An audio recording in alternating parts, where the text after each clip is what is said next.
Heart beat scan ఒక్క second లోనే world class 640 slide CT scan ఇప్పుడు మీ విస్టా ఇమేజింగ్ బంజారా హిల్స్ లో.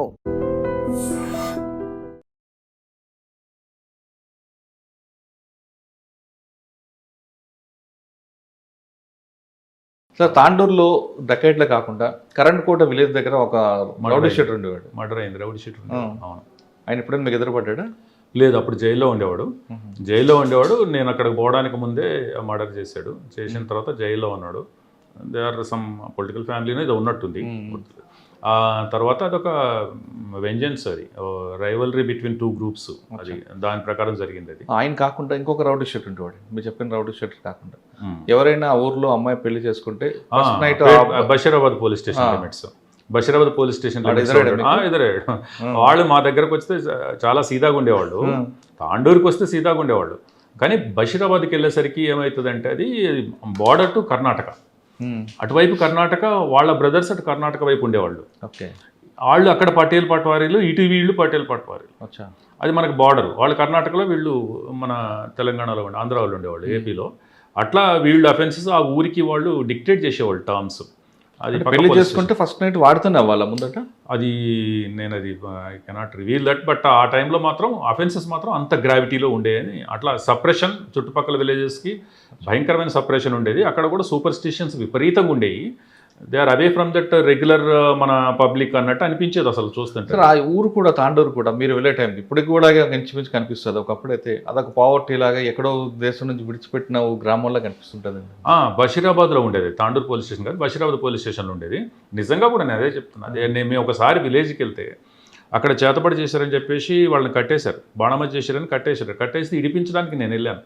ఇడిపించడానికి నేను వెళ్తే విత్ ఇన్ నో టైం వాళ్ళని విడిపించి తీసుకురావడానికి ట్రై చేస్తే విత్ ఇన్ నో టైం అక్కడ గ్యాదర్ అయినటువంటి 300 మందిలో 200 మంది హిస్టోరియా టైప్ ఆఫ్ అది మన ఆ బిహేవియర్ తోటి మొత్తం కింద పడి కొట్టుకుంటా ఉన్నారు మొత్తం అందరు. అవునా? అంటే వాళ్ళు సైకలాజికల్గా అటువంటి దాంట్లో మీకు ఇది తెలిసే ఉంటుంది. ఆ ఏరియా అంతా ఒక రకమైన, మనకు వికారాబాద్లో 174 అవుతానే ఉండేది, సూసైడల్ టెండెన్సీ విపరీతంగా ఉండేది. ఆ టైప్ ఆఫ్ ఇది ఉండేది. అది పావర్టీ కావచ్చు, ఎడ్యుకేషన్ లేకపోవడం వల్ల కావచ్చు, అదే విషయాలను, మూఢనమ్మకాలను పదే పదే మాట్లాడుకోవటం, వినటం, దానివల్ల కావచ్చు. ఆ టైప్ ఆఫ్ సైకలాజికల్ దీంట్లో ఉండేవాళ్ళు అక్కడ. అప్పుడు మేము ఇమ్మీడియట్గా పరిగెత్తినట్టు జీపులు ఎక్కించుకొని వాళ్ళని ఎక్కించుకొని పారిపోయి వచ్చినట్టే వచ్చాం వాళ్ళ నుంచి. లేకపోతే మమ్మల్ని పట్టుకొని కూడా ఇది చేసేవాళ్ళు. మేము వాళ్ళని రెస్క్యూ చేయగలిగాం. కాకపోతే మేము ఏం చేసామంటే వాళ్ళలోంచి ఒక 2 ముగ్గురిని తీసుకురావడానికి ప్రయత్నం చేసాము. ఎవరైతే లీడ్ చేసి వీళ్ళని కొట్టారో అప్పుడు బాగా వాళ్ళని కొట్టారు. వాళ్ళని ఎప్పుడైతే మేము పట్టుకురావడానికి ట్రై చేసామో నిజంగా కూడా విలేజ్లో లేడీస్ అందరూ ఒకళ్ళుగా అందరూ అదే విధంగా బిహేవ్ చేశారు. అంటే ఆ తర్వాత మళ్ళీ దానికి సంబంధించి ఇప్పుడు రామచంద్రరావు సార్ ఎస్పీ ఉన్నప్పుడు దానికి సంబంధించి చాలా అవేర్నెస్ క్యాంపెయిన్ కండక్ట్ చేశారు సార్. అట్లా అవేర్నెస్ అది అక్కడ జరిగింది. అచ్చా, తాండూరులో మీకు ఇంకా బాగా గుర్తుండిపోయిన సంఘటన? తాండూరులో ఉన్నాయి అఫెన్సెస్, కొన్ని అఫెన్సెస్ మనం ఎట్లా ఉంటుందంటే మీకు తెలుసు కదా, అది ఇంకా ప్రెషర్ బిల్డప్ అవుతూ ఉంటుంది. వేరే ఎవిడెన్స్లు ఉండవు, వేరే క్లూస్ రావు. కానీ మనం పదే పదే సీన్ దాని రిలేటెడ్ హార్డ్ ఇంటెలిజెన్స్, మాన్యువల్ దీంట్లో ఇంటర్వెన్షన్స్తో చేయాల్సి వచ్చింది. అటువంటి సందర్భాల్లో క్రిటికల్గా కొన్ని అయినాయి. తర్వాత పొలిటికల్ ఆస్పెక్ట్స్లో మాత్రం ఫర్మ్గా ఉండేవాళ్ళం, టఫ్గా ఉండేవాళ్ళం. అదొక మెమొరబుల్ ఎలక్షన్స్, 94 ఎలక్షన్స్. ఎందుకంటే శేషన్ గారు చీఫ్ ఎలక్షన్ కమిషనర్గా ఉండేవాళ్ళు. ఆ టైంలో మా జీవితంలో అప్పటి నుంచి ఇప్పటిదాకా కూడా నేను చెప్పగలుగుతాను, అప్పటి నుంచి ఇప్పటిదాకా కూడా అంత ఎఫెక్టివ్ ఎలక్షన్స్ ఎప్పుడు కండక్ట్ చేయలేదు.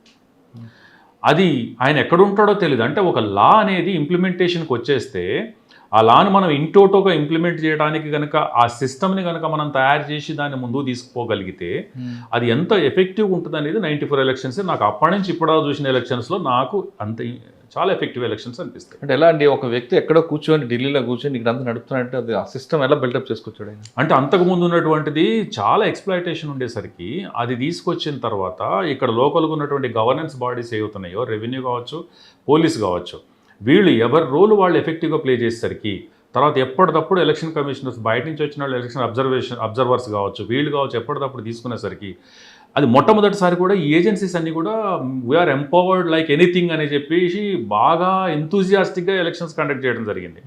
తర్వాత అన్నిటికంటే మీద 4 వెహికల్స్ ఉండాలి. 4 వెహికల్స్ లేకపోతే ఇంకొక వెహికల్ ఎక్కువ ఉన్నా కానీ ఎమ్మటనే దాన్ని ఇది చేయడం, రిపోర్ట్ పెట్టేయడం, తర్వాత యాక్షన్ ఎమ్మటనే తీసుకోవడం. అది కూడా పొలిటీషియన్స్కి ఒక రకమైనటువంటి భయం ఏర్పడిపోయింది, మనం ఏదంటే చేయడానికి లేదు అని చెప్పేసి. ఆ టైంలో సార్ షాడో టీం కూడా పెట్టాడు ఇప్పుడు. షాడో టీమ్స్ అప్పుడే స్టార్ట్ అయినాయి. తర్వాత మూవింగ్ లో కూడా అప్పుడు అన్ని మైకుల ద్వారానే కదా ప్రచారం. ఆ మైక్ యూజ్ చేయకూడదు అంటే ఒక దగ్గర ఆగాలి అంటే ఆగాలి, ఎంతమంది ఉండాలంటే అంతమంది ఉండాలి. అప్పుడు పోలీసు కూడా రియల్ పవర్ ఉండదు. రియల్ గా వాళ్ళ డ్యూటీని ఎగ్జిక్యూట్ చేయడానికి మంచి 6 గంటలకు ఆపాలంటే ఆపాలి అంతే. అంతే. అది ఫస్ట్ టైం, అంత ముందు లేదు. ఆయన అక్కడి నుంచి స్టేట్మెంట్స్ ఇచ్చేవాళ్ళు. అక్కడి నుంచి మీకు తెలుసు కదా, అప్పుడే టీవీ కొత్తగా వస్తుంది.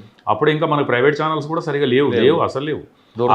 దూరదర్శన్ ద్వారా వచ్చేది. ఆ వచ్చింది కూడా అది పెట్టడము, తర్వాత 2-3 మీద చర్యలు తీసుకోవడము నేషనల్ వైడ్గా అటువంటి చూసేసరికి వీళ్ళు కూడా ఎక్కడక్కడ శేషన్ గారి ఎఫెక్ట్ అనేది మా సర్వీస్లో election process 94 election station election అంటారు. Station elections 100%.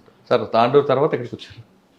తాండూరు తర్వాత నేను షార్ట్ టర్మ్ అంతా ఎలక్షన్స్ జడ్పీటీసీ ఎలక్షన్స్ చేసే కందుకూరులో ఉన్నాను. ఆ తర్వాత కూకట్పల్లి అప్పుడు రూరల్ కదా అర్బన్ కదా అలా ఉండేది ఇది. అవును. కుక్కటిపల్లి జార్డన్ మన ఎర్రగడ్డ బ్రిడ్జి దగ్గర నుండి బిహెచ్ఎల్ కమాన్ వరకు కూడా మీదే. ఇటు మాదాపూర్ మీదే, ఇటు జగద్గిరిగుట్ట జీడిమెట్ల వరకు మీదే ఉంటుంది. ఇంత పెద్ద ఏరియాలో రకరకాల క్రైమ్ కంట్రోల్. హౌసింగ్ బోర్డ్ అనేది ఒక సెపరేట్ క్రైమ్, నిజాంపేట ఒక సెపరేట్ క్రైమ్. మీ ఏరియా చందానగర్ పోలీస్ స్టేషన్ దాటి వెళ్ళాలి కుక్కటిపల్లికి, ఆర్టీసీ కాలనీకి వెళ్ళాలి. ఇక్కడ మూసాపేట, ఒక్కొక్క ఏరియాలో అల్లాపూర్, ఒక్కొక్క ఏరియాలో ఒక్కొక్క క్రైమ్ కనబడుతుందండి. మ్యాన్ పవర్ మాత్రం తక్కువ ఉండేది. ఒకవైపు ప్రగతి నగర్ నుంచి డెకాయిట్లు ఉండేవి, జేపీ నగర్ మీకే ఉండేది. కానీ ఒక ఎస్ఐ మాత్రం మీరు ఉండేవారు, ఒక ఇన్స్పెక్టర్ రంగారెడ్డి గారు ఉండేవారు, ఎక్కడో బయట ఉండేవారు. ఎలా మేనేజ్ చేస్తారండి అప్పుడు? అదొక పెద్ద ఛాలెంజ్ ఉండేది కదా. అంటే మనకు అప్పుడు అఫెన్సెస్లో ఇప్పుడు అన్నీ చెప్పకూడదు కానీ, కాకపోతే మనకి కొంచెం ఫ్రీ హ్యాండ్ ఉండేది ఆఫీసర్స్కి. అఫెన్స్ కాకుండా చూడటం ఇంపార్టెంట్ అన్నట్టు ఉండేది. దాంతో మాకు కొత్తగా వచ్చాం కదా డిపార్ట్మెంట్లోకి, ఇంత పెద్ద ఏరియాలో ఒక విక్టిమైజ్ అవ్వడం అనేది సెన్సిటైజేషన్. మనం కూడా మిడిల్ క్లాస్ నుంచి రూరల్ బ్యాక్గ్రౌండ్ నుంచి వచ్చాం కాబట్టి విక్టిమ్ సెన్సిటైజేషన్ దానికి చాలా రియాక్ట్ అయ్యేవాళ్ళం. మీకు తెలుసు ఆ టైంలో. అదే టైంలో ఎన్ని రకాల అఫెన్సెస్ అంటే మీరు అన్నట్టు Kukatpally police station just like olympiad for criminals.